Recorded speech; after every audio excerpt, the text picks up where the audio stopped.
যোৱা 11 এপ্ৰিলত ৱেষ্ট বেংগলৰ মুৰ্ছিদাবাদ জিলাত যি নিশংস হত্যাকাণ্ড এটা পৰিয়ালৰে পিতৃ পুত্ৰক যি হত্যালীলা চলালে,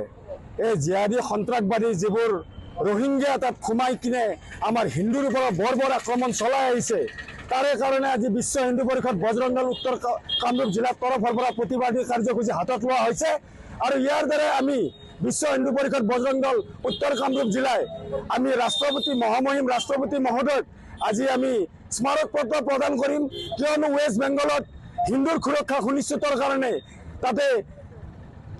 কেন্দ্ৰীয় শাসনৰ প্ৰযোজ্য হ'ব লাগে আৰু যিবোৰ ৰোহিংগিয়া বা জিহাদী তাত সোমাই পৰিছে তাৰে এটা NIA তদন্ত হ'ব লাগে। আৰু হিন্দুৰ যেহেতু তাত মানে কি হত্যা কৰিছে আৰু এনেকুৱা যে তাতে হত্যা নহ'ব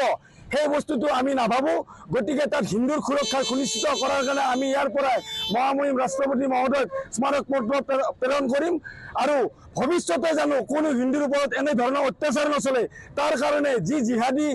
মূলৰ মমতা বেনাৰ্জী চৰকাৰ আছে, সেই চৰকাৰখনক বিশ্ব হিন্দু পৰিষদ বজৰং দলে সকীয়াই দিব বিচাৰিছে। যদিহে অনাগত দিনত হিন্দুৰ ওপৰত এনেধৰণৰ অত্যাচাৰ চলে, তেন্তে হিন্দুসকল শুই নাথাকে, মানে